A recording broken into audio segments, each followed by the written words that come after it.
Hello, everybody. Welcome to another Comic Boom Comic Source collaboration. 2 days in a row, right? Again, apologies for last week's episode coming out late.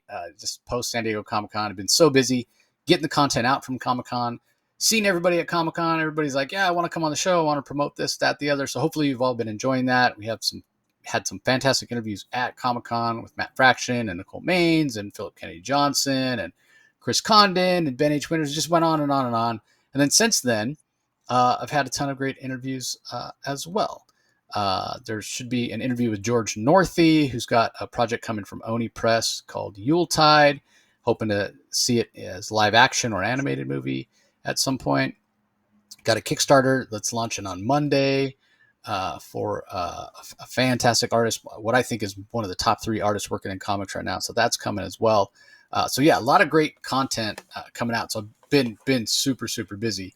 That being said, what an incredible week for comics. What an incredible week for comics. Had a couple of awesome Bad Idea books drop this week.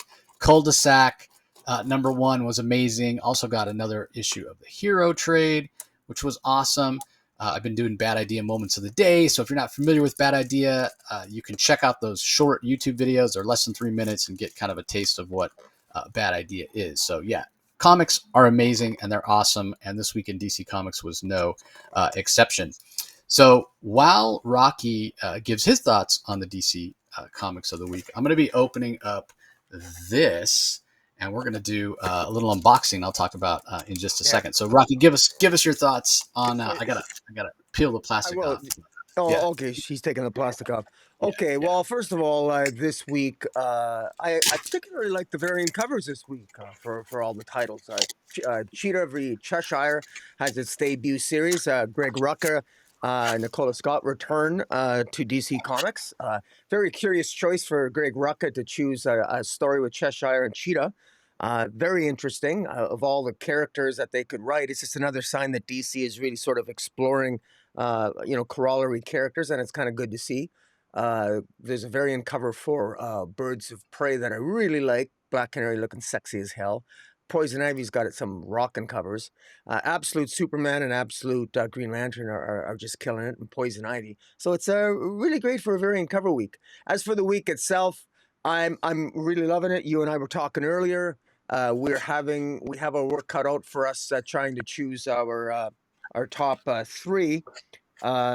I've been loving Batgirl. Batgirl 10 comes out, and I've been loving the continued. Tate Bromwell's done a good job continuing to develop the mythology of the DC martial arts world of Richard Dragon and Ben Turner and Cassandra Cain and Lady Shiva, and that story continues to intrigue me. And the absolute titles continue to just ramp up the DC universe.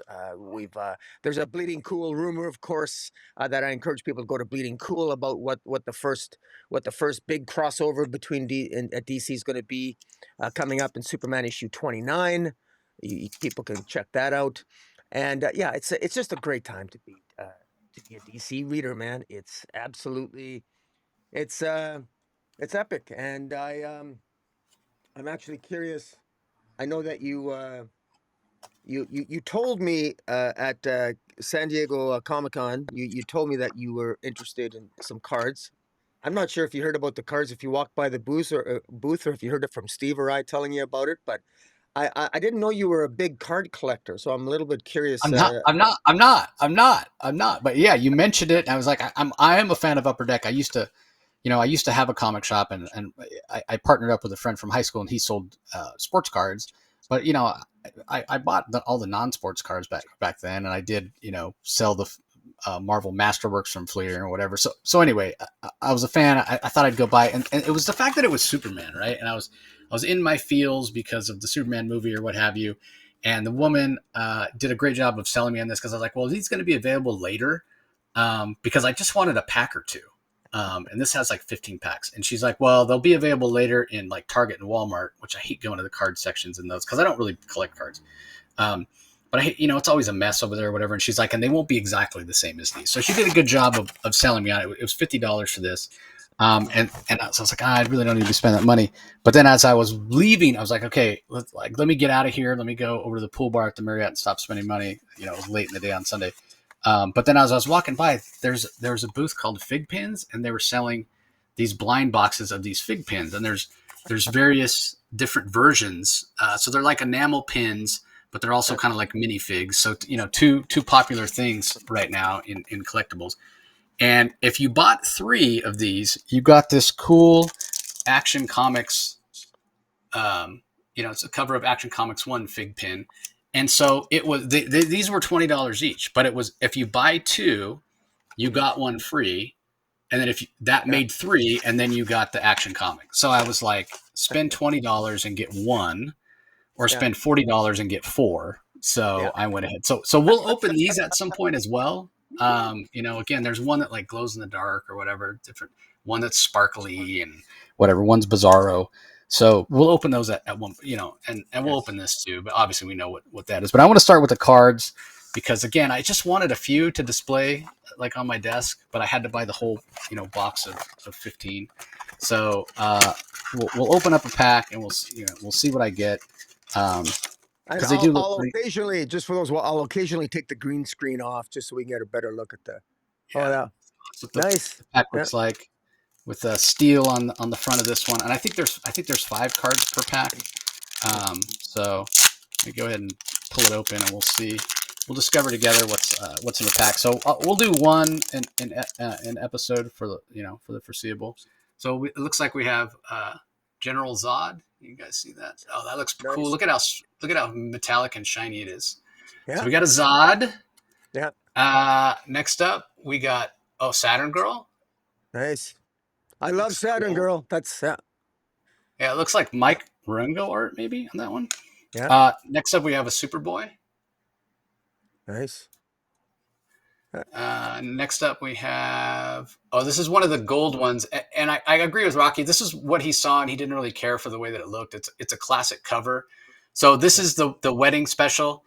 If I get it close, maybe you guys can see it. I'm trying to get my light to not shine on it so much. Yeah, so the wedding special, again, it's a very classic cover. But I agree with Rocky about this. What I don't like about it, like that big, thick gold. Like, if you're going to show me the classic cover, show me the cover. Like, why is it so small on the card?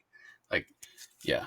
And then finally, we've got, who is that? Mannheim? Bruno Mannheim. Yeah. Classic Superman villain from the Triangle era. So the insert was this, see how foily it is, with the classic cover. So yeah, I'm not super disappointed with what I got. Nobody that really, probably my favorite of these was probably the Zod, but these are just the regular cards. See how metallic the regular cards are? They just look fantastic. Is it thick? Is it good quality? They're thick. Look at how thick it is. Yeah.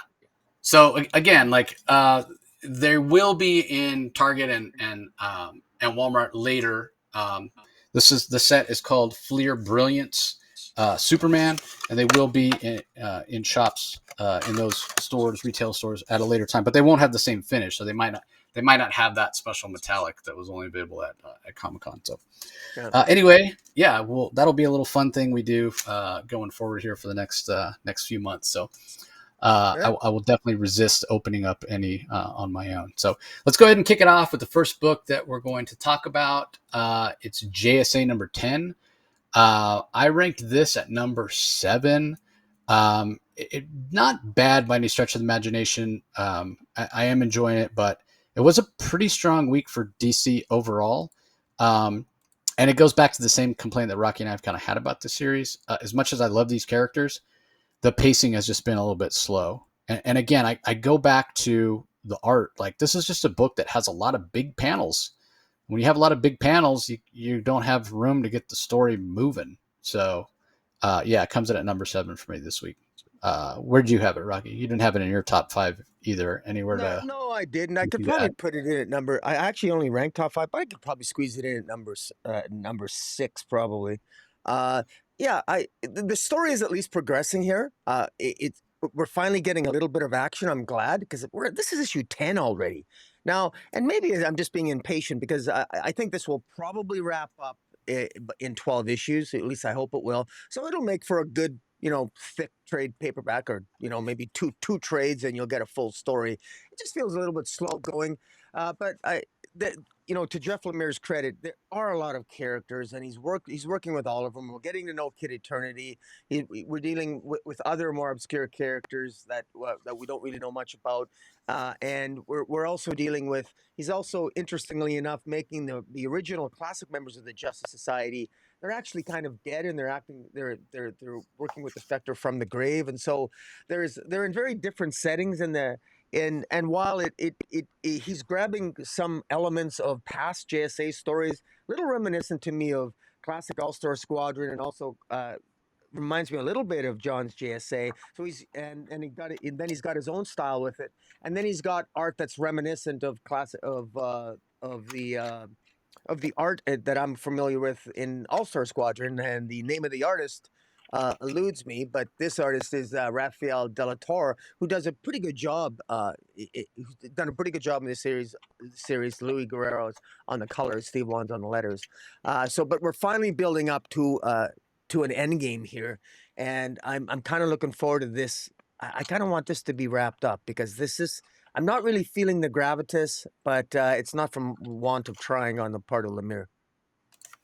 Yeah, thanks for shouting out the creators. I can't believe I forgot. My one job I had to do is call it the creators, and I forgot. So yeah, we had Diego Orlatugui is the regular series artist. So I'm assuming he's going to be back next issue.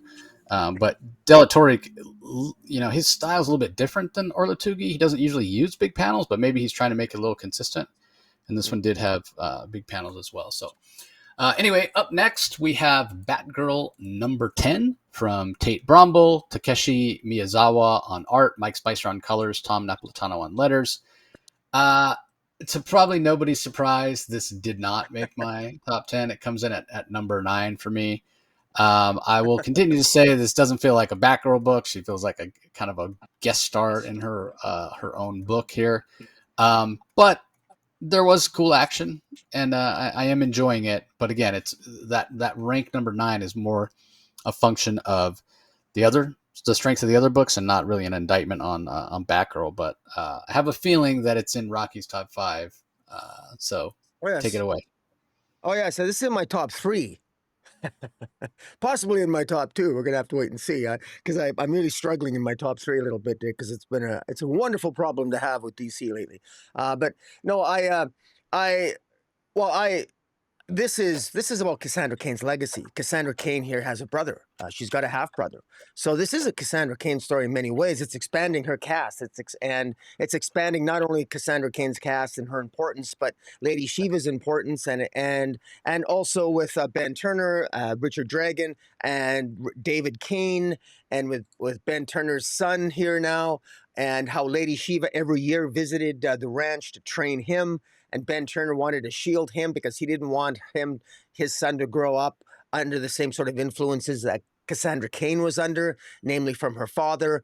And Cassandra Cain has had a pretty speckled past and has a very dangerous past. And her brother is a little bit more. Her brother is very, very talented, but he doesn't have the background. He probably has less of a violent past that his half sister Cassandra does. But he loves Cassandra, and he just met her, and that impacts Cassandra. And meanwhile, while there's this sort of a dysfunctional family reunion taking place with Ben Turner, Cassandra Cain, and Ben's son, they're attacked by, of course, the unburied, the forces of the unburied, who are one at a time.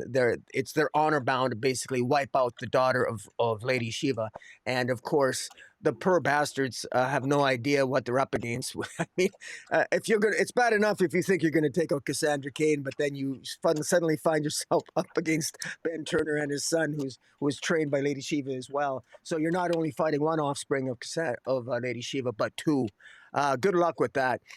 So as somebody who loves Cassandra Cain and was my favorite character for the longest time, and now is quickly becoming it again, this is something that I really like this, and it has. I'm not much for video games, but when I do play video games, I like the very basic, simple push 4 or 5 buttons, and the fighting games with Mortal Kombat back in the simple days where it wasn't so strategic. It was just fun pushing buttons and kicking ass. That's what this sort of reminds me of. Blue Blossom Omni Strike. I mean, there's a sort of the sword of Wu Bing shows up at the end. I mean, these crazy crazy characters that are more that are pompous, that are arrogant or narcissistic, but also are bombastic in their own rights, and they're taking on they're taking on Cassandra Cain. And anyways, I had a lot of fun with this. I continue to say this is such. I'm this can this to me is like the hidden gems, the hidden gem of the DC universe right now. And I love series like this because, and it's funny, like I respect the fact that it's not for you, but at the same time, I remember my favorite comics to collect are the ones that I love, but I kind of like the fact. I always like the fact that if nobody else really was a big fan of what I was collecting, that's okay, because that way the writers, they'll leave them alone to do what they want. Go ahead, leave Tate Brombal alone. I don't want Batgirl to get too popular. Otherwise, editorial's going to step in and mess it up. You know what I mean? There's always that Oh yeah. that golden area. There's that golden zone for a character that I love, where a writer can sort of get away with what they want, and they're not going to get noticed. They get too noticed, then editorial steps in and ruins a good run. So. So I feel like we're in a golden zone for Batgirl right now, and I'm really enjoying it. So, yeah, good stuff.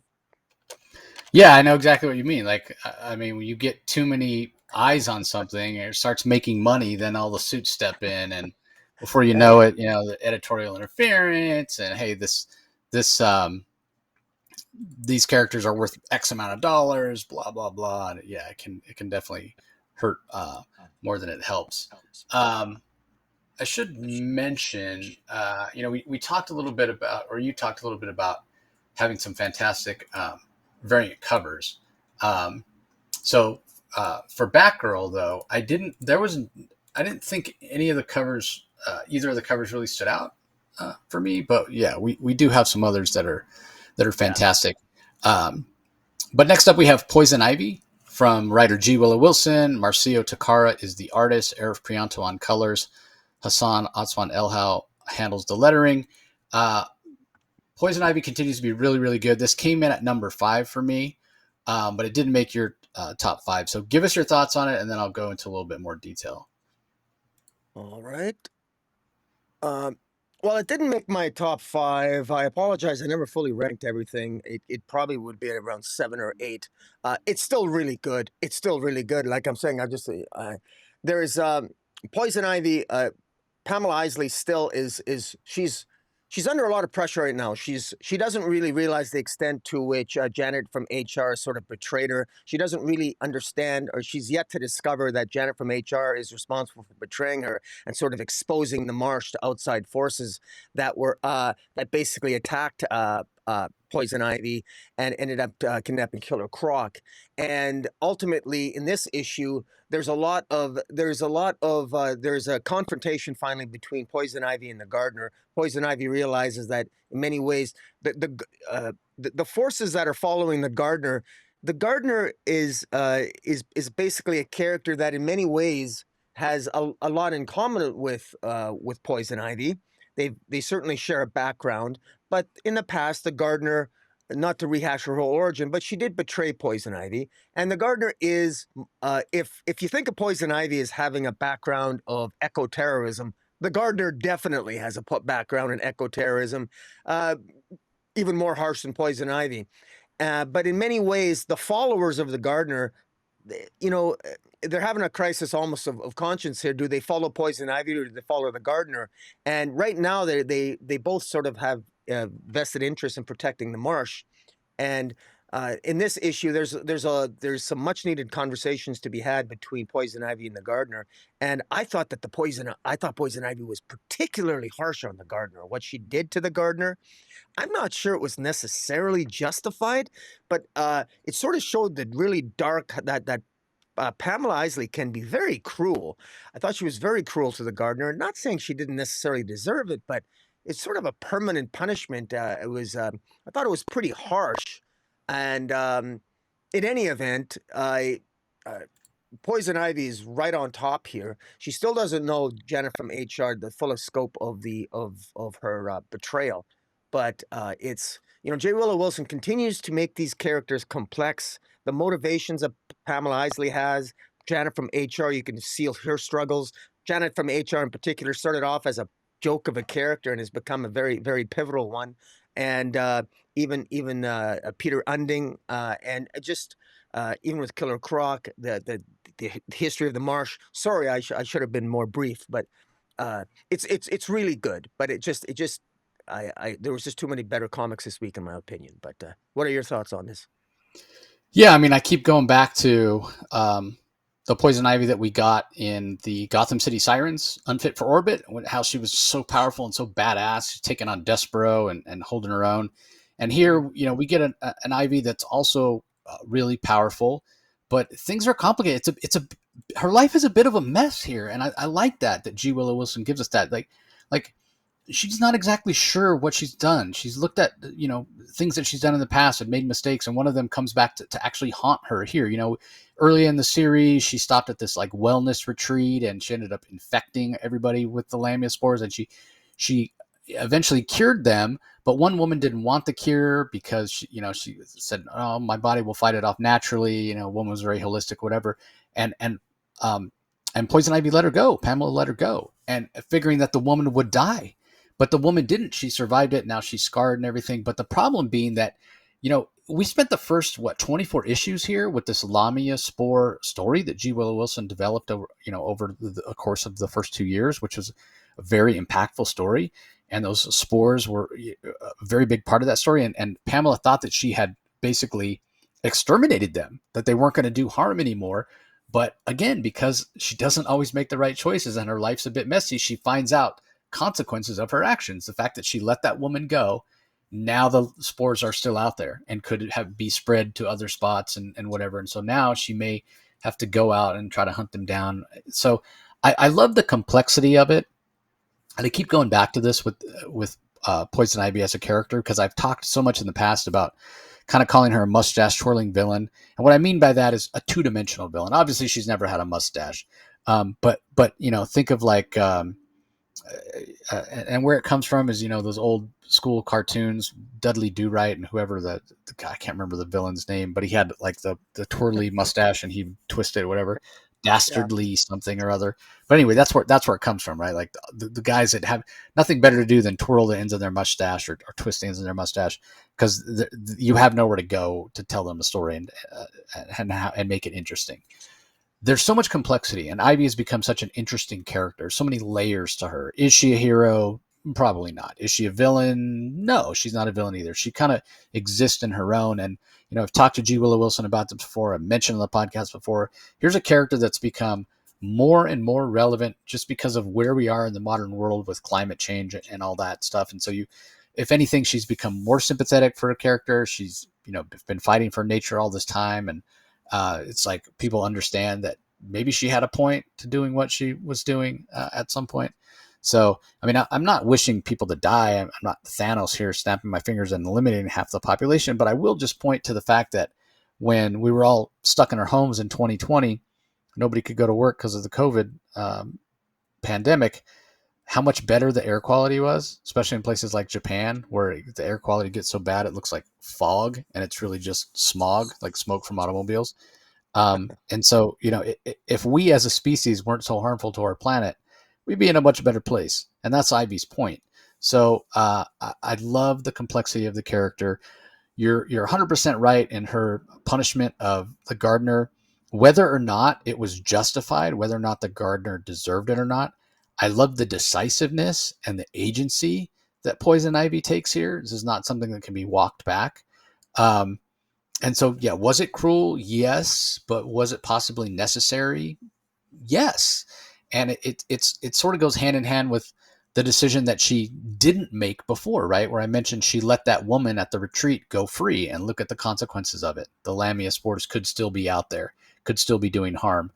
So it's almost like that decision, the decision she, made to kind of just, we'll just let her go and let things take their course. It's almost like she doesn't want to repeat that mistake. So even though she might be crossing the line, she's going to put Gardner in a situation where, maybe you deserve to lead the Order of the Green Knights, Gardner, and maybe you don't, but it doesn't matter. I'm going to make the decision. I'm going to take the decision out of your hands. I'm going to make the decision, and I'm going to make it where you can't possibly lead them anymore. So it definitely illustrates that she's willing to take drastic measures and that she's not a hero, but also that she's thinking about past consequences and kind of the mess that she's in right now. So just a fantastic book. The art from Marcio Takara continues to be really, really great, as it has throughout. His art, I've said it before, it's a little bit more organic than I typically prefer my art, but because it's a book based on poison ivy, you kind of want it to have that organic feel. You kind of want it to look, like plants are growing and spores are growing and fungus and whatever. And there are a number of cover. There's I'm probably going to butcher this name, Edge Cure variant that looks pretty cool, and then a Ben Harvey variant as well that looks pretty cool. And then Rocky's got the Shea Ruby variant. What's interesting about him is if you just glance, you're like, is that the same cover? No, there's 3 different ones, but the color work on them is almost identical, like it's the same palette. So that's kind of interesting. Yeah. But anyway, yeah, Poison Ivy comes in at number 5 for me. All right, up next we have Resurrection Man, Quantum Karma, issue number 5 from writer Ram V. Anand R.K. handles the art with the late great Butch Geis and Mike Perkins on page 1. Colors by Mike Spicer, letters by Aditya Bidikar. This is in my top 5 as well. I really, really enjoyed it. Comes in at number 4 for me. What I specifically loved is how sort of the present day Resurrection Man, in trying to outwit his future self, who seems to be kind of all-knowing, the plan that he concocted with Christopher Chance, who's the human target, on how to escape from the all-seeing eye of this singularity that he becomes. It was just really, really cool. And first of all, as an idea, like how do you escape somebody who can, see throughout time, all time at the same time? But on top of that, the way that what came before in the 90s Resurrection Man series, as well as the New 52 series, how that all counts, with what Ram V has introduced as a concept, with the Resurrection Man being basically exposed to the same meteorite as Vandal Savage, being Vandal Savage brother, what have you. So he's existed from the very beginning. So why did we not see him until the 90s? Well, you read this and Ram V makes it make sense. He goes back, and this is the best kind of retcon, retroactive continuity, that I've talked about before, where I don't mind it when somebody goes back and does a retcon, as long as it doesn't contradict anything that's come before. And I really didn't think that Ram V would be able to do that. I was just like, okay, well, they're retconning it because they want more interesting origin for Resurrection Man, and it's just going to be what it's going to be, and I just have to accept it. No, I don't. Ram V comes up with a fantastic reason why Resurrection Man, Mitch Shelley, as we first were introduced to him, why he didn't have any memories of all those lives, all those thousands of years he lived before. And it has everything to do with him wanting and needing to stay hidden from his future singularity self. So that was just brilliant. That's just brilliant. That's great writing. I absolutely loved it. The art by Anand R.K., again, not my usual cup of tea, not the usual style of art that I like, but it suits this story so well that I've kind of gotten to the point where I really couldn't imagine anybody else doing the art, so I'm okay with it. There is a variant cover from Alan Kwa, or actually, sorry, I'm on the wrong cover. Trying to get to the cover, the covers for this. That one. It's by Steve Beach or Steve Besh. Steve Beach. Yeah.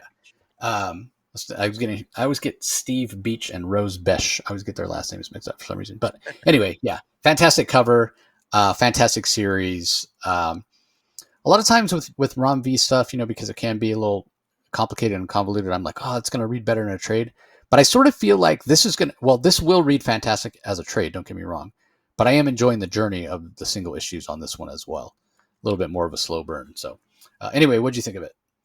I thought it was excellent. At first I thought, I was actually wondering, I guess I got lucky, or maybe they introduced Christopher Chase last issue, but like when I began to read this, I thought, is that the human target? And it wasn't until I had to get 5 or 6 pages in that, oh yeah, it is it is Christopher Chance, and I love the fact that this is something. I mean, this is right up the human target's alley. He can make people die. He helps make people disappear.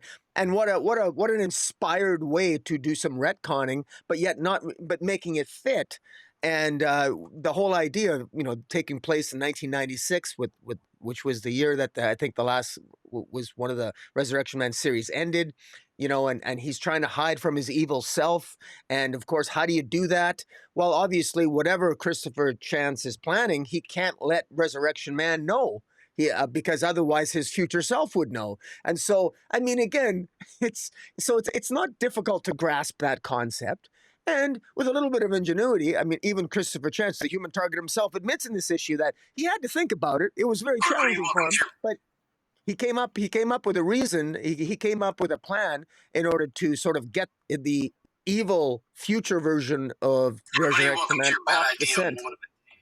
And in any event, I thought it was very clever the way it was done, and it was easy to follow. I thought it was well explained, and I sort of loved at the end where the evil Resurrection Man talks to Christopher Chance, and Christopher Chance has disguised himself as the Resurrection Man, and he sort of he spells it out for him, exactly what he did, and it just feels like a cool ending to a movie where the bad guy thinks he's won, but discovers that, oh my God, I guess I didn't.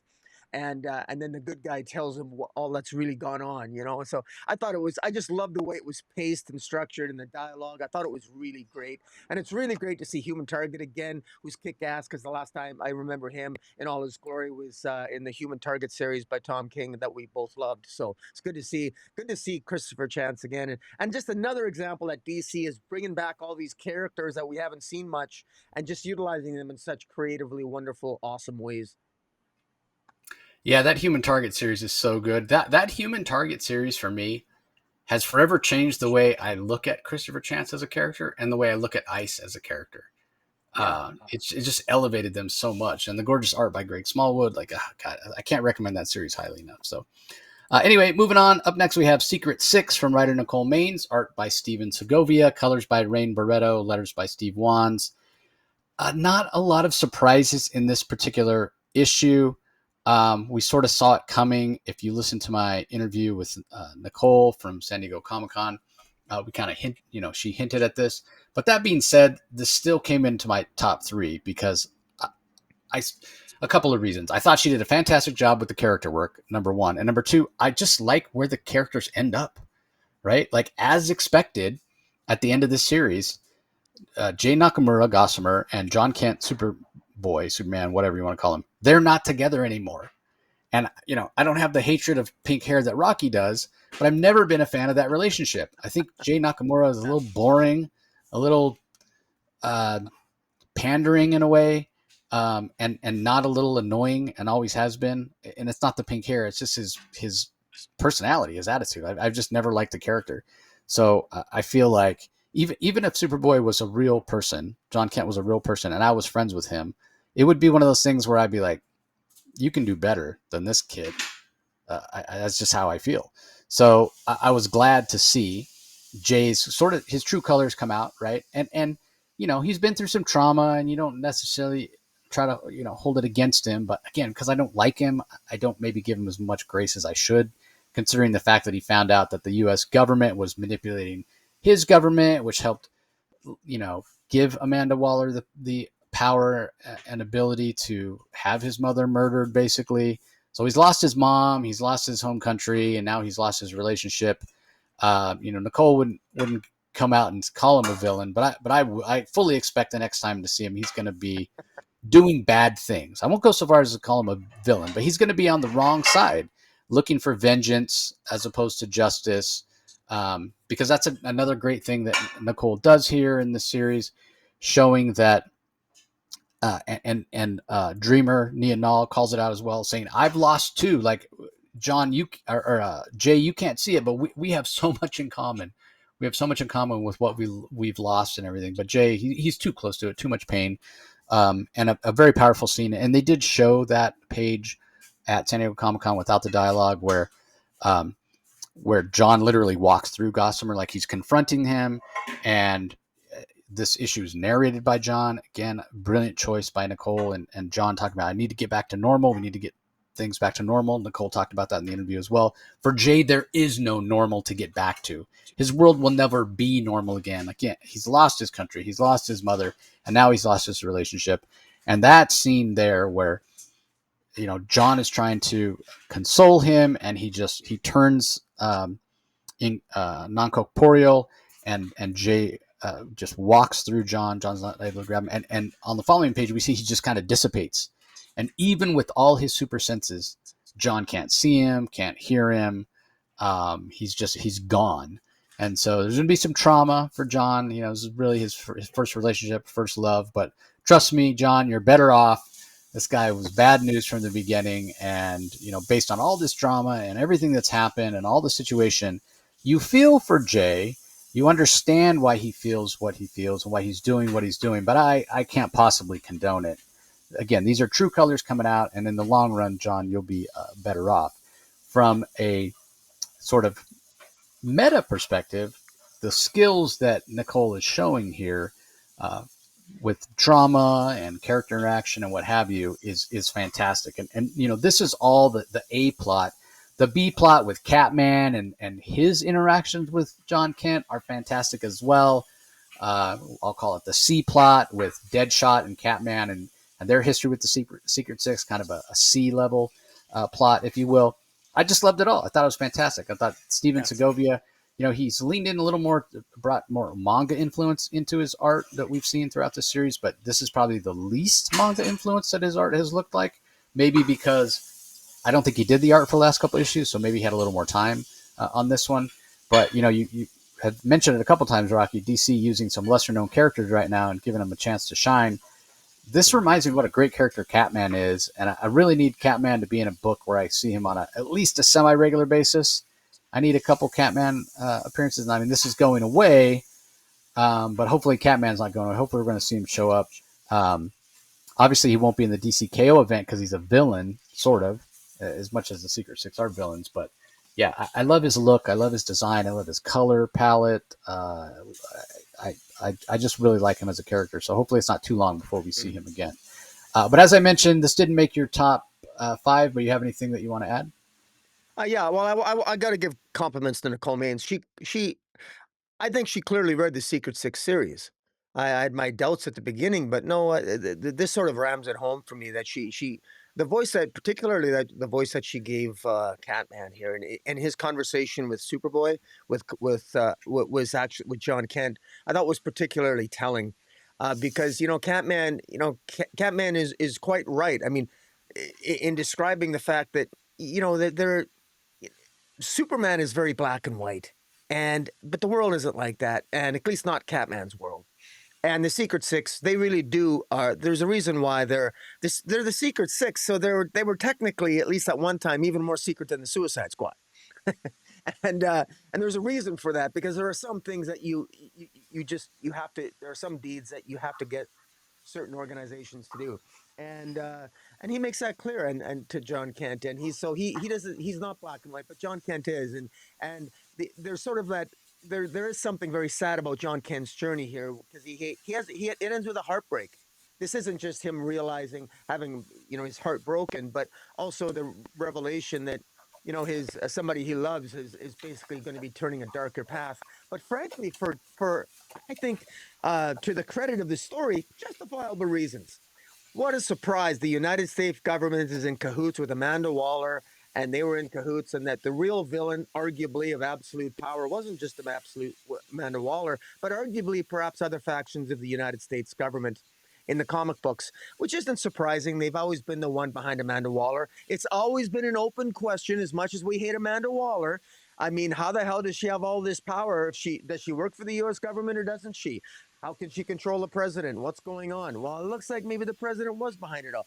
Again, this isn't that aspect of the story, I'm sure, isn't going to be explored. But I would add that I would think that Gossamer would give to John Kent, at least give Lois Lane, your mother, the best reporter on the planet, the Daily Planet, give her the story, because that's kind of a big deal, I would think. Absolute power wasn't just Amanda Waller being the villain, but maybe the United States government. That's big news. And Gossamer has every right to be very upset with John Kent, but asking John Kent to essentially overthrow the U.S. government because of it was obviously a bridge too far. But again, this needs to be done, though. This needs to be done. John Kent needs to, as a character, he needs to move in a different direction. And I don't know. I'm not going to pretend to know what that direction is. But if Nicole Maines is at the helm of whatever the future holds for John Kent, I'd be right. I'd be behind it. And I got no problem with John Kent getting it on with Dreamer. Bring it on. Yeah. It's sort of the telegraph thing, right? And I Yeah. started off my review talking about that we called this before the series even started. We said by the end of this that John and Jay wouldn't be together anymore, and that's exactly what we had happen. And so yeah, the next telegraph thing, which you called out right from the beginning, was Nicole wants to put John and Dreamer together.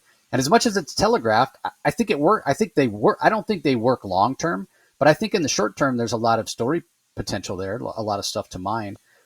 So yeah, this has just been a fantastic series. I go back to and I tweeted this out. When I live tweeted the panel, the Metropolis panel, and Nicole was wearing a shirt that said John J. Dreamer drama, and that really kind of sums it up. So. And I didn't even get in. I'm sort of trying to ignore the fact that we didn't get rid of Amanda. I mean, don't get me wrong. We've had much less Amanda Waller this year, post Absolute Power, than we've had in a really long time. It's been almost a year, and she's barely shown up. She's only been in this book, been in the Secret Six series. And in this book, she's not even, the argument can be made, she's not even really Amanda Waller because she doesn't have any of her memories. But I will say it's a little bit telling that on the last page when it says, the story that remains is going to be told, in Justice League Unlimited and what have you, and probably future DC events, that she's there, appears to, that Jay's off the team, and amnesic Amanda Waller's on the team now.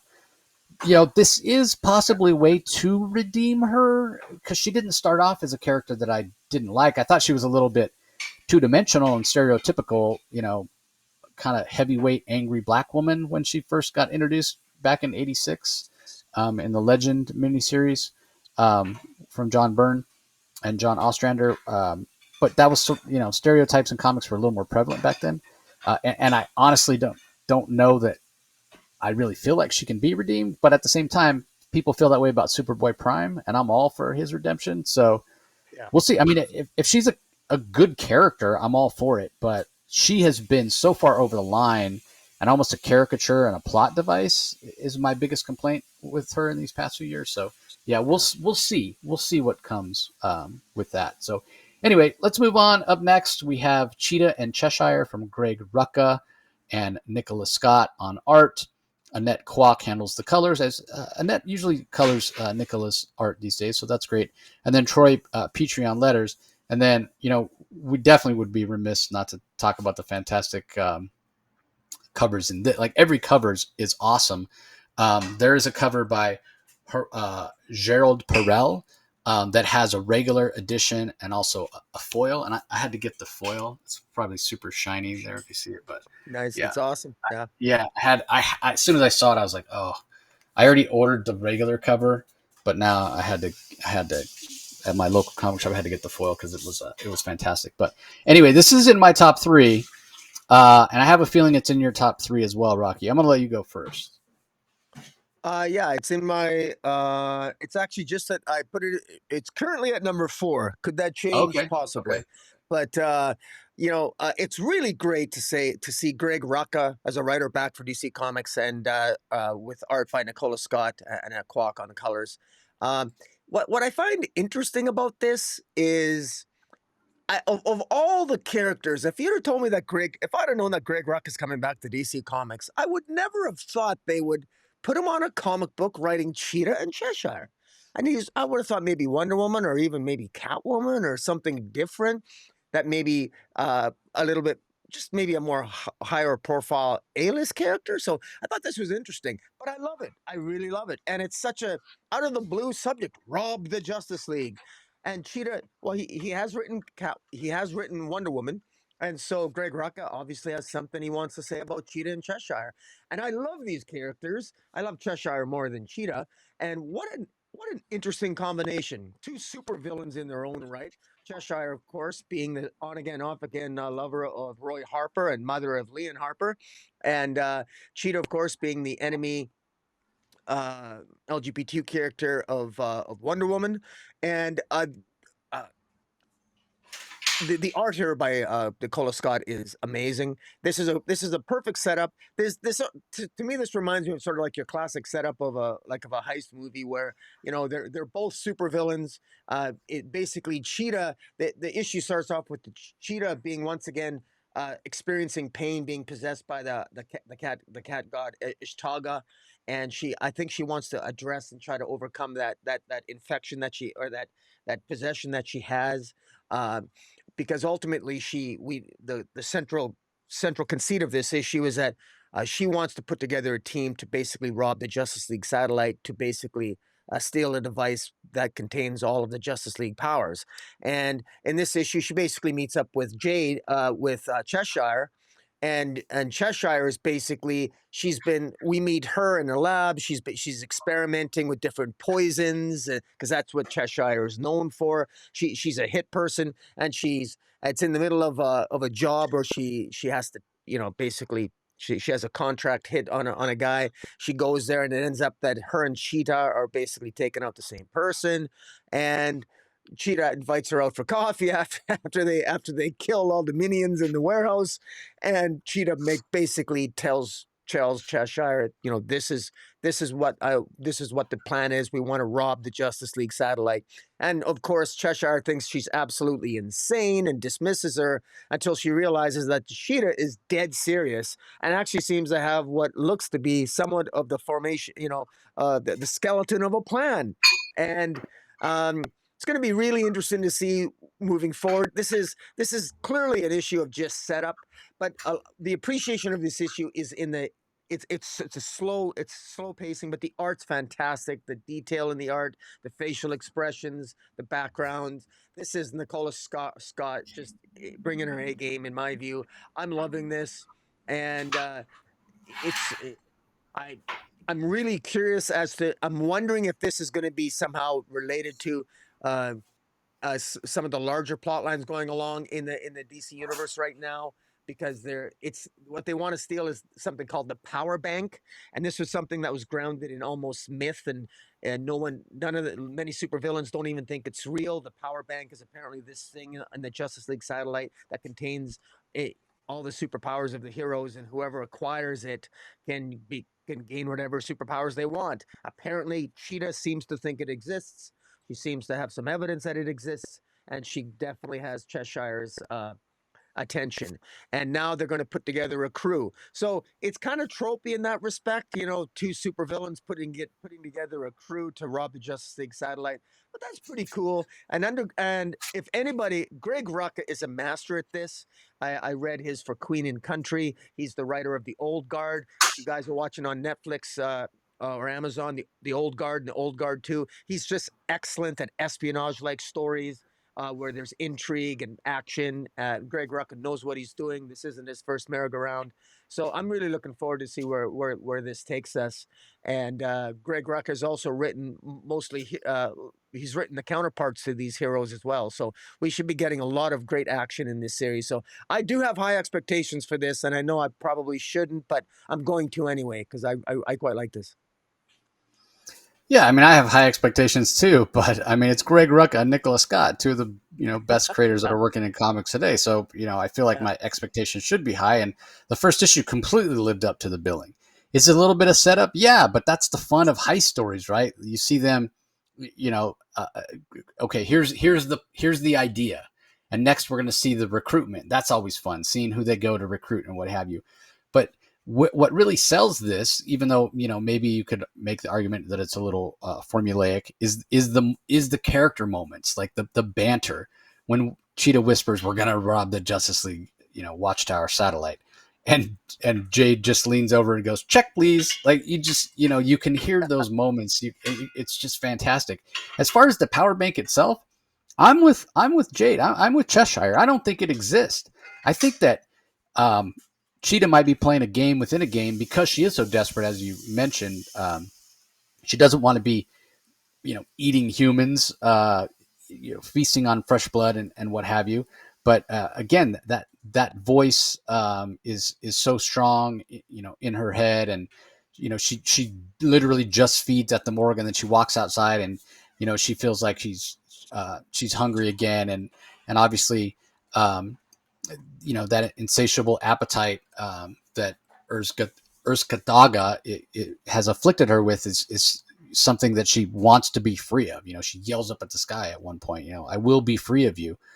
So I think she's willing to do whatever, even lie to Cheshire and say, hey, there's this thing that you can't possibly resist. But part of me thinks they're going to get up there to the satellite and find out it's not there, and Cheetah's kind of led them along to steal something else that's a little more personal for her. And they're going to have no choice. The rest of the crew is going to have no choice but to follow through, because now you're there, right? You got to follow the plan, and I'm assuming it's going to include an escape plan as well. So yeah, really cool, great dialogue, fun banter. Reminded me a little bit of Ocean's 11 at times, where there's that whole scene where I think it's Carl Reiner says, okay, so if we, go down the elevator shaft that we can't get into, and through the lasers and into the vault that we can't open, and then we're just supposed to take the money and just walk away, even though we're in the middle of the desert. And George Clooney's like, yeah. And that's kind of the same thing that happens here with Yeah. Cheshire saying, okay, so the part where your personal nemesis is there, and Superman and Batman are there, and every Green Lantern is there, and they're playing ping pong in the rec room and hang out in the hot tub or whatever, and we're going to do this without them ruin our day, and the fact that it's in orbit, you considered all these things. And Cheetah just says yes, like she's got the plan, right? And Cheshire is like, well, okay. And again, it's just a fantastic reaction.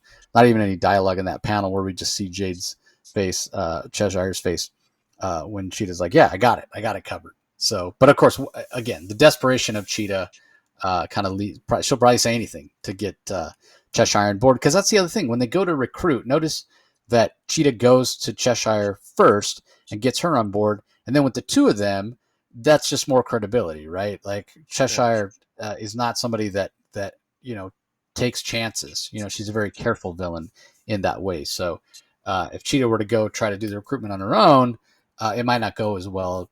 But having that credibility of Cheshire at her side, and I can't wait to see who the crew is, and I can't wait to see more of Nicola's gorgeous art. So yeah, this just blew me away. It was so good. I was smiling from ear to ear as I read it. Yeah. Oh. All right. Up next, we have Birds of Prey number 24, On the Run Conclusion from writer Kelly Thompson. Sami Basri is the penciler. Vicente Cifuentes handles the inks from pages 4 through 20. We have Adriana Lucas on colors and Clayton Cowell on letters. This did not make my top 5. Comes in at number 8 for me. It doesn't look like it made Rockies either. But I will say I did enjoy them freeing Barda. And I did like the end where Barda catches ink spine on them. And the art is fantastic as well. But it definitely felt a little bit like a setup issue, which is so strange because it's actually the final issue of arc number 4 here. But clearly this story is not finished. Once they rescue Barda, they all sit down and talk about taking on the Shadow Army and how they need to hunt him down or whatever. So obviously the story is going to continue. But this is one of those things where Kelly Thompson's not actually writing the story in easy 6-issue bites, which I'm perfectly fine with. When I was growing up reading comics, there were no collected editions. Nothing was like this simple 6-issue, 6-issue, 6-issue, 6-issue. So I'm okay with it, but it's just it feels a little strange now because everything is structured as 6-issue arcs or sometimes 5-issue. But so it did feel a bit strange to see the title of On the Run Conclusion when this doesn't really conclude anything other than Big Barda's mind control situation, I guess. So anyway, I'm still really enjoying it. And in another week without so many strong books, it would have been in my top 5. But yeah, just based on the strength of the other books, it kind of slid down a little bit for me this week. What are your thoughts? I agree. I agree with you. It's enjoyable. There's something a little bit Kirby-ish about Jack Kirby-ish about the art that I like. I like seeing a pissed off Big Barda. There's something about a well-drawn Big Barda when she's pissed off that just sort of it's my favorite page is when Big Barda is just screaming. She finally gets ink possession of her. She's possessed by ink, and then that possession is removed. She's royally pissed off. She by far is the most powerful of the birds of prey, arguably perhaps even too powerful as a member of the team. But that makes her stand out all the more. I thought it was a little bit. I thought it was a little bit kind of convenient how how they defeated her because they basically had I'm not even sure what they did. Constantine just came and did a spell, and he just kind of did a spell, and that was it. So I would have liked a little bit more creativity on on how they removed ink from being in possession. But that's a nitpick. I'm enjoying the series too, but it just had a lot of competition this week. It's as simple as that, and yeah, it's amazing to me how different Birds of Prey feels from Absolute Wonder Woman. I think Kelly Thompson is just firing on all cylinders in Absolute Wonder Woman, and Birds of Prey is just it's always like in the meh category for me, but the Absolute Wonder Woman is just really blowing me away. But hey, it's God bless Kelly Thompson. She's congratulations to her because she won an Eisner, and it shows for Absolute Wonder Woman. Birds of Prey, in my view, it's kind of like maybe not so much, but fortunately we got the absolute titles.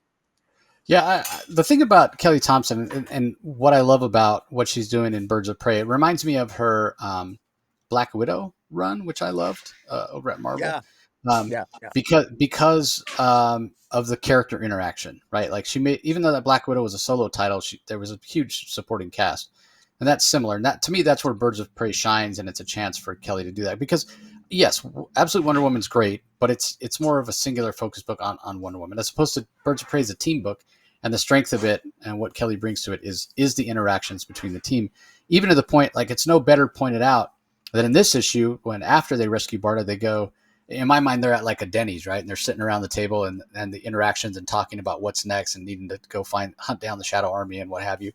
And just the banter and the talking back and forth and highlighting the relationships between these characters is fantastic. Plus, you want to talk about seeing a really buff Big Barda when she's sitting at that table compared to like Barbara Gordon and the rest of the Birds of Prey. Like she's so much bigger than they are. She's just she's taller. She's got broader shoulders. She's totally buff. If you go back up one page, you'll see her arms when she's sitting there. Yeah, like she's just ripped. That page right there. Like, oh my, she's so much bigger than everybody. She's like two.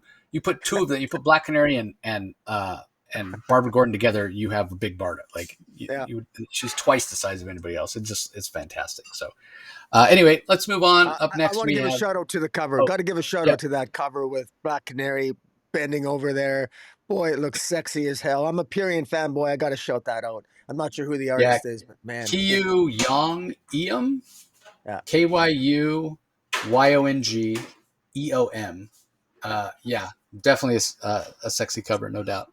That's incredible. All right, moving on. Up next, we have Absolute Green Lantern number 5. From writer Al Ewing, Janoy Lindsay on art and colors, Lucas Catoni on letters.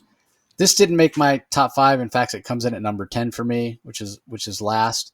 I am still enjoying it, but the pacing continues to be a little slow for me. And what also knocked this issue down a little bit for me was we got almost no Hal Jordan. And even when he showed up, it was sort of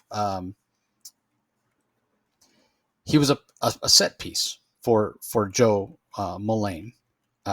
She was basically handing his ass to him, and Hal Jordan's my Green Lantern. I would like to see a little more agency for him. So, and that's all. I'm just going to leave it at that. I'm hoping that this picks up a little bit for me because it's just been a little bit slow. So, anyway, any thoughts on it?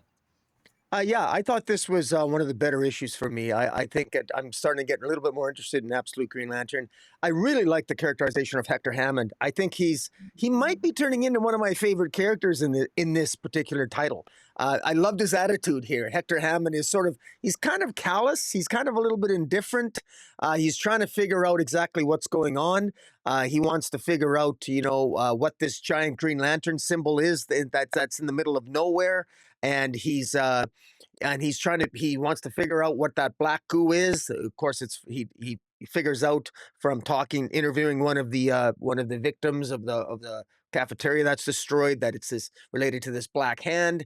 And meanwhile, we saw what happened. We saw Hal Jordan was actually shot and killed. He killed Abin Sur, and it was the result of that Abin Sur gave him the black hand, and that apparently there are some reasons to fear that, and apparently that screwed things up. So whatever Abin Sur had originally planned with respect to that Green Lantern, whatever the Green Lantern exactly is, Abin Sur being killed by Hal Jordan threw a major wrench into things.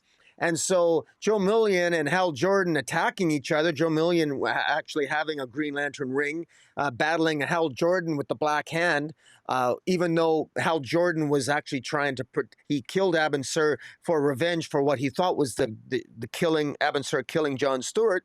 And then Joe Million is battling Hal Jordan. I mean, there's just absolute chaos here, massive misunderstandings across the board. It's very interesting over 5 issues how writer Al Ewing has structured this. It's come under some criticism from different reviewers, and even ourselves, in terms of how it's been paced and how it's been structured, going back and forth. But I think for the most part it works. I think it also is going to read better as a trade when this first 6 issues is ultimately collected, because at the end here we discover that apparently John Stewart is in fact still alive. But he is at the end. He appears to be within the Green Lantern construct itself, and he's the color yellow, and he's got a white beard. So we got the black hand, we got the Green Lantern, and we have arguably the beginning of might be the Yellow Lantern, Sinestro-like looking being in the form of John Stewart.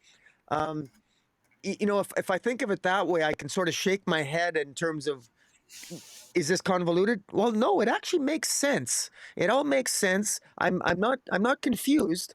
I'm just a little bit.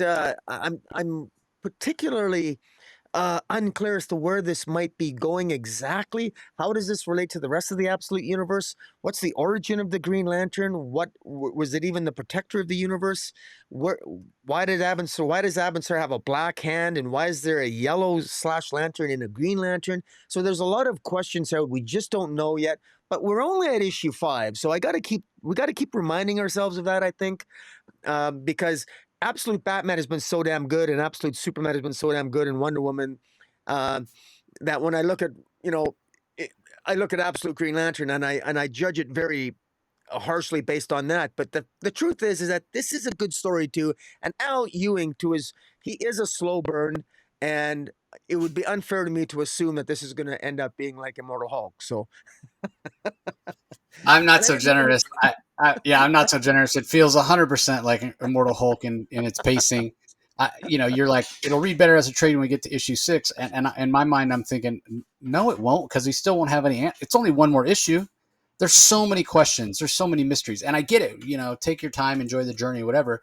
But I have a feeling that reading this in trade, the first 6 issues, is going to be wholly unsatisfying, because you're not going to have the answers to anything. Just more questions, kind of like watching an episode of Lost back in the day.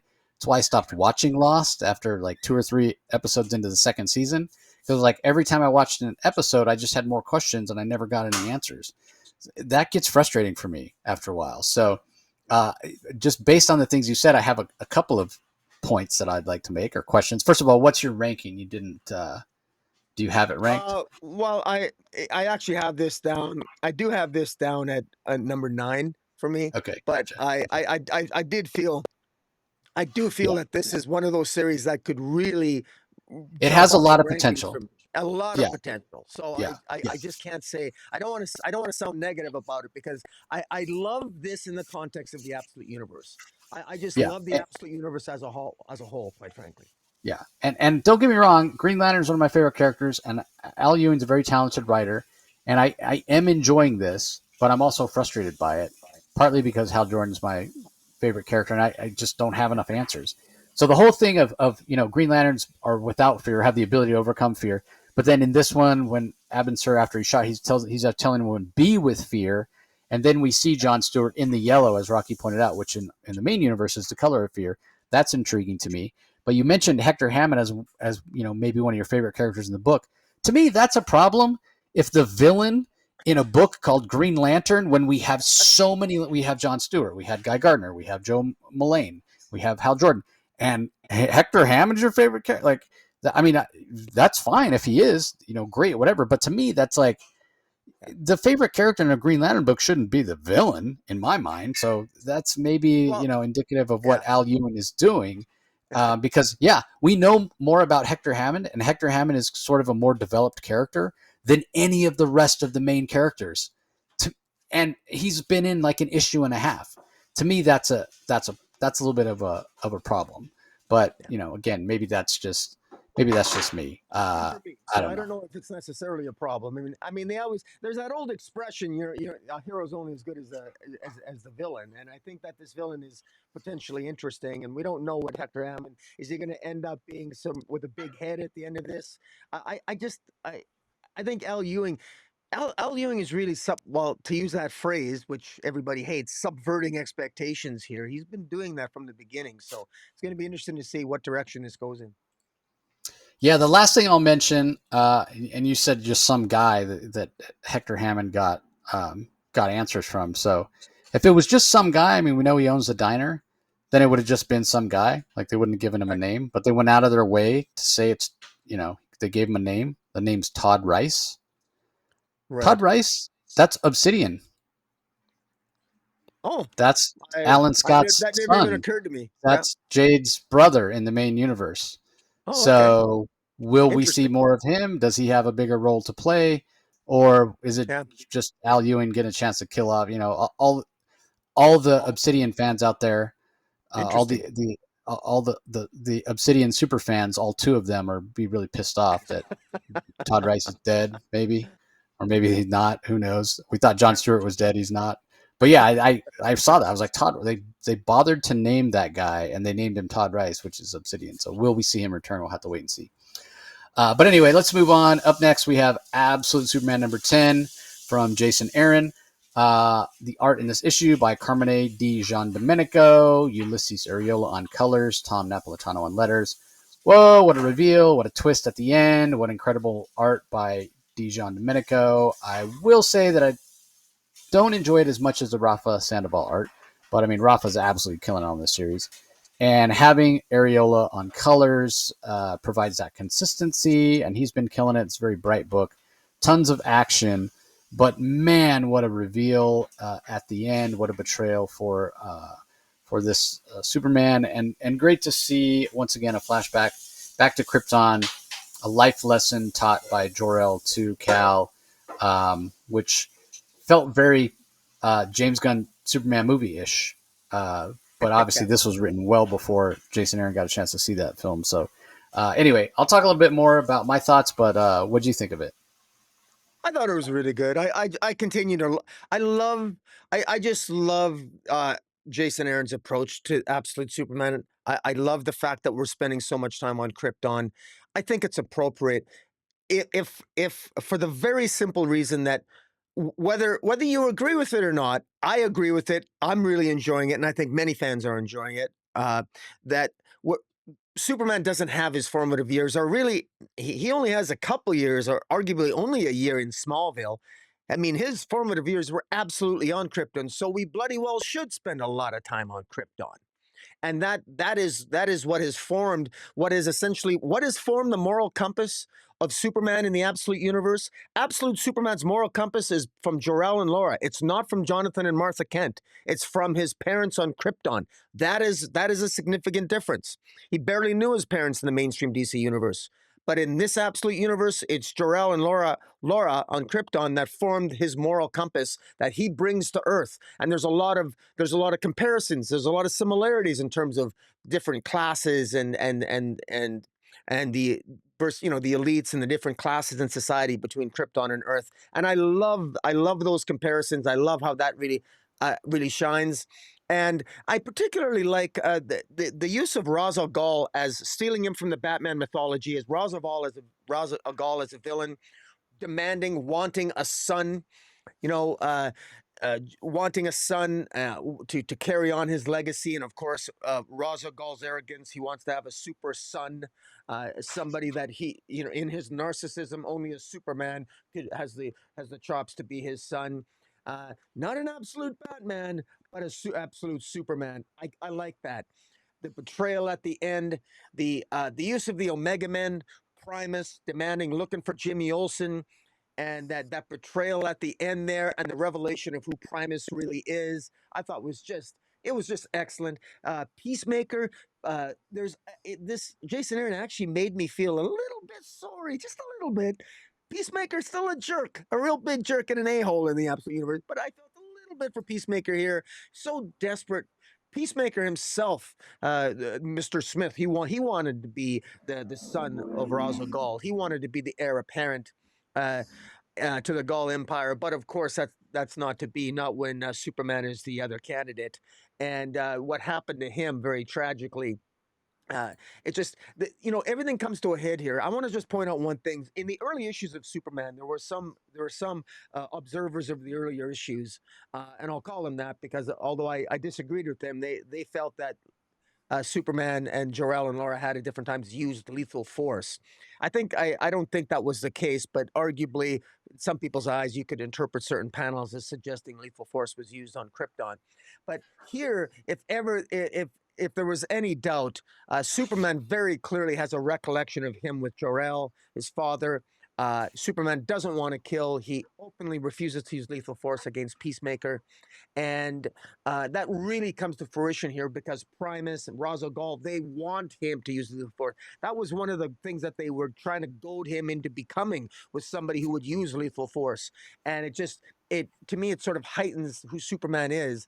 And we literally have pressures upon him by the Lazarus Corporation, always pushing Superman to use lethal force. But yet, what is he doing? The more they push, the more he protects.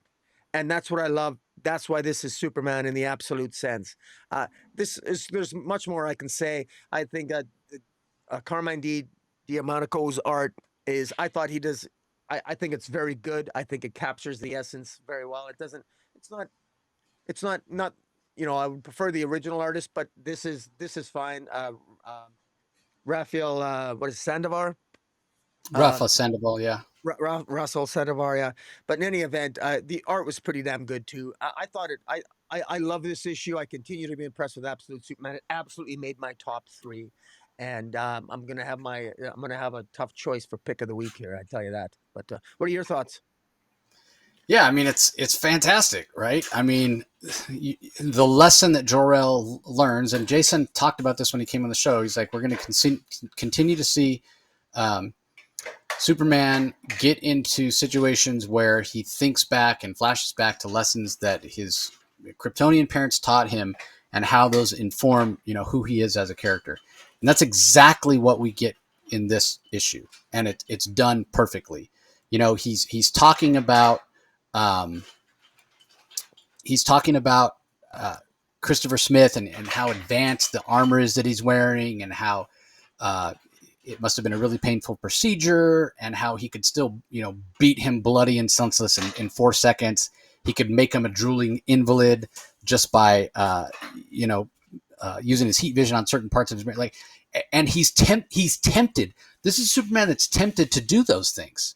He's tempted, but what makes him Superman is not only that he doesn't do those things, he defeats Peacemaker but leaves him alive. Not only does he do that, but then when they fire a kryptonite bullet, where we just saw last issue that he barely survived getting shot by a kryptonite bullet, when Ra's al Ghul fires a kryptonite bullet at Peacemaker, at Christopher Smith, Superman doesn't hesitate to reach out and catch it with his hand, even though he knows how terrible that's going to be for him. How bad it's going to be in terms of just putting him in a very bad situation, and so it's absolutely fantastic. I really, really can't say enough about how great this series is. The art is fantastic. Yeah, I prefer Rafa Sandoval? Yes, but Carmine Di Giandomenico is no second fiddle. He's fantastic in his artwork as well. So there was everything to love about this issue. Huge fan of it, and yeah, without a doubt, it's in my top three. And I'm really having a tough time trying to figure out what my top pick is going to be. It's between two books, and I thought I knew, and now I'm vacillating. I'm going back and forth. I don't know at this point. I just don't know what I'm going to pick. So, but obviously I'll make a decision by the time we get to the end of it. All right, last book we're going to talk about detail is Justice League versus Godzilla versus Kong 2 from writer Brian Buccalato. Christian Duce on art, Luis Guerrero on colors, and then Tyler Smith on letters. This came in at number 6 for me, but it made your top 5, Rocky. So, and again, nothing against it. I really enjoyed it. It was a lot of fun. Just based on the strength of the other books, it just got edged out for me this week. So, what'd you think of it? Yeah, it's just a lot of fun. To be honest, my favorite interactions in this, I I always I always love anytime Wonder Woman is written aggressively. I like it where she shows a little bit more kick-ass. Wonder Woman plays Possum here. Wonder Woman played Possum last issue, allowing herself to get caught by Peacemaker and what have you, and she just plays Peacemaker for a fool here. And boy, there's a fantastic scene. It's my favorite scene where Wonder Woman basically, I mean, it looks like she basically completely almost shatters the jaw of Peacemaker, and Yeah. oh my god, I love that page. I would love to own that page. I don't collect comic book pages, original art, but I would love to own the original piece of that art. I think that's awesome. But no, uh, I always my apologies to the writer. I always butcher his name, Buccalato. Uh, uh, the story here is I really enjoy the story. This is just a the he's got a knowledge base of the monarch of the Monarch Corporation. He's got enough of a knowledge base of the Legion of Superhero, pardon me, the Legion of Doom and the Justice League, and the way that he interacts all these characters, and it's like you got all the extra Kong characters from the King Kong versus Godzilla movie, and the second one where he fights Scar, and it's just all this stuff, and then Lex Luthor teaming up with. I mean, there's all these quasi dysfunctional necessary team ups. Lex Luthor temporarily has to team up with Superman. Uh, Supergirl has to. Her and Wonder Woman have to play possum, and then even at the beginning, there's Diana as Harley getting counseled by Harleen Quinzel, and he just there's very creatively mixing all these plot elements into it. A lot happens in this issue. A lot happens, but it's and then there's the moral. In the first series, one of the things that was the moral sort of center of it was Superman's proposal to Lois Lane. And in this one, it's Barry Allen's wedding to Iris Allen, and it's Barry Allen sort of like struggled with that, and so the Flash himself is sort of like uh, a character as well that he's struggling with that his relationship coming to terms with that in the context of this world crisis, and some great scenes with him and the Cheetah. Cheetah's had a great week, and then um, again, this to me, it feels I felt the same kind of excitement, not quite the same, but when I read Batgirl, when I'm reading this feels completely new and fresh. And I legitimately don't know what to expect. And anything's on the table because these two universes are colliding and it's out of continuity.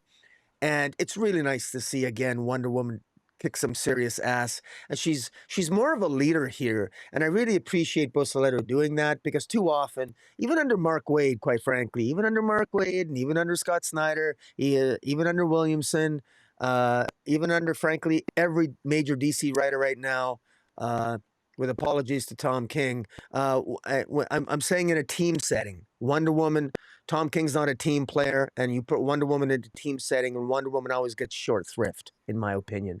And so it's really nice to see her shine. And so that maybe it was a little different angle that I took my review of this issue, but that's why I enjoyed it so much. But what are your thoughts?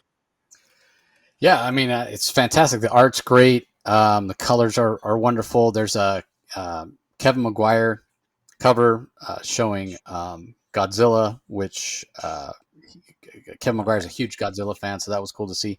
I also enjoyed the scene with Harley Quinn talking to herself. Her alternate reality version, trying to find this world's Joker. That was kind of cool as well. So yeah, a lot to like. Like I said, it just barely got edged out of my my top 5 this week. So, well, that's going to do it for the books that we're going to talk about in detail. There was one other single issue that came out this week. It was Teen Titans Go, issue number 6. So if you're a Teen Titans Go fan, look for that. And then as far as collected editions, we have Absolute Batman Volume 1, The Zoo. It's both in trade paperback and hardcover, collecting the first 6 issues of Absolute Batman. We have Batman Superman World's Finest, Volume 7, the Total Eclipso hardcover, which tells that Eclipso story, which then leads into the appearance of Calypso and Absolute Power. So issues 31 through 34, as well as Green Lantern Green Arrow World's Finest Special number 1 from Mark Waid. That one also is available in hardcover or trade paperback, depending on which you prefer. We have a Batman Nightfall Omnibus Volume 3, which collects Night's End from that classic era of Batman. Most of that stuff written by Chuck Dixon and Alan Grant, along with Doug Munch. I'm not going to list off the issues because it's just too many to list, being that it's 896 pages for $100. But if you want some classic late 90s Batman, that'll be right up your alley. We also have DC's Finest Justice League of America, The Return, which collects DC Justice League of America 241 to 261, as well as Annual 3 and Infinity Incorporated number 19. That's a lot of Jerry Conway and J.M. DeMatteis stuff. So that is really, really classic stuff from the 80s. If you are interested, check that out. We also have DC The New Frontier, DC Compact Comics Edition, trade paperback. I can't recommend this highly enough for $9.99. I talked about it a little bit yesterday inadvertently, but to make a long story short, a lot of people have asked Jimmy Palmiotti, if he would ever be the editor-in-chief of DC Comics. I think a lot of people, including me, think he'd do a fantastic job in the role. He's not really interested in it because of the politics of it. But if you ask him what his first order of business would be if he ever did take the job, he would have all DC creators read The New Frontier by Darwin Cook, written and drawn by Darwin Cook, which just goes to show how well this classic story encapsulates the feel and the tone of what the DC universe should be. So if you've never read it, here's a chance to pick it up for an incredible price. I mean, it's 6 issues, and I get that the compact comics are a little bit smaller, but you're getting 6 issues for $10. It's 416 pages, so it's a hell of a deal. Also, Green Lantern Volume 4, Civil Corps, collecting Green Lantern 16 through 18, as well as the Civil Corps Special and Green Lantern Fractured Special number 1 from Jeremy Adams. Gets a collected edition this week. Justice League Unlimited Volume 1, collecting the first 6 issues of the Justice League Unlimited run from Dan Mora and Mark Waid. That's in both hardcover and softcover. So again, you can pick your poison there. Red Hood Outlaws Volume 4, trade paperback. This is collecting issues 34 through 36 of Red Hood Outlaws, which is, after Bizarro and Artemis left the team. So yeah, 34 through 46, 208 pages for $14.99. We also have a Swamp Thing by Rick Vetch, book number 2, Synchronicity, trade paperback, which collects issue 74 through 79, Swamp Thing Annual 4, John Constantine Hellblazer 6 through 12, and material from the Who's Who update from 1988. So that's a late 90s Swamp Thing story if you're interested. And then finally, we have an omnibus, Action Comics by Dan Jurgens, Volume 1 hardcover. And this is in that Rebirth era when Dan Jurgens came back to Action Comics, issues 957 through 976. Also collects his Superman and Lois miniseries. That's where John Kent first appears. Actually, it's where John Kent starts to be raised in those issues 1 through 8. He actually appears in as a little baby being born in the Convergence Superman #1, but you also get Convergence Superman #1 and 2 here, as well as the Superman Rebirth special, the DC Universe Rebirth #1, and Justice League #52, and Superman the 2016 series 18 and 19. So it's a ton of Dan Jurgens Superman work from about, God, how long was Rebirth ago now? About almost 10 years, 9 years ago, 2016. So 848 pages for $125 with a really classic cover as well from Dan Jurgens himself. So those are the collected editions this week, if you are so inclined. If you can only pick one, man, it's tough, but you got to go with New Frontier if you haven't, for sure. haven't read it. All right, time for our rankings. I usually make Rocky go first, so I'll bite the bullet this time and go first. By the time I get to #1, I guess I'll have made a decision.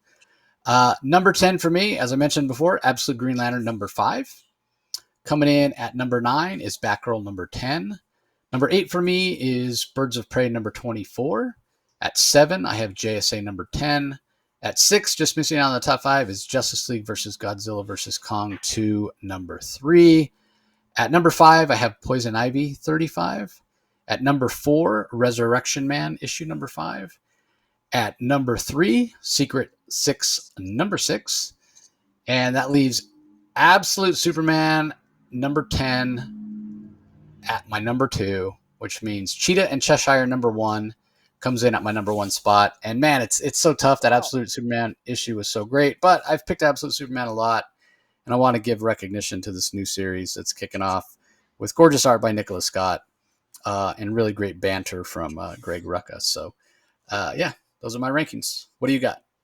Well, coming in at #10 for me is Absolute Green Lantern. 9, Birds of Prey. #8, Secret 6, issue 6. Coming in at #7 is Justice JSA #10. Coming in at #6 was Poison Ivy. At #5, Justice League 2, Godzilla v Kong, issue 3. Coming in at #4, I put Cheetah and Cheshire #1. Coming in at #3 was Resurrection Man, issue 5. Coming in at #2 was Batgirl #10 because I just loved it. But coming in at #1, Absolute. I had to put Absolute Superman #10 because I just loved it. I mean, I've been loving it from the beginning. It's been Jason Aaron continues to do a great job, and you made it easy for me by you picking Cheetah and Cheshire, which I also loved. But my plan worked perfectly. yeah. Actually, had I thought about it, I would have done that on purpose, but I didn't. Yeah. No, good stuff. Well, again, hope you enjoyed it, everybody. We appreciate you joining. Hopefully we'll be back on a regular schedule next week. Don't forget to check out all the other content that's been coming out on the Comic Source YouTube channel, as well as all our past episodes. Thousands and thousands of episodes available on our podcast feed. Just go to whatever app or platform you get your podcast. Do a search for the Comic Source and subscribe. Obviously, when you head over to YouTube, you can like, comment, subscribe at the Comic Source episodes. We really appreciate that over there. And if you are listening audio only, be sure you tune in to Rocky's channel every Tuesday, normally, when we do this. And like, comment, and subscribe there as well, and give us your thoughts on what your book of the week is and what you thought of these issues. We'd love to get conversations going there. So, like I said, we appreciate you joining as always. Can't wait to bust open some more of these packs. Let us know what you thought about the cards, the Superman cards, and we'll talk to you next week. Catch you later.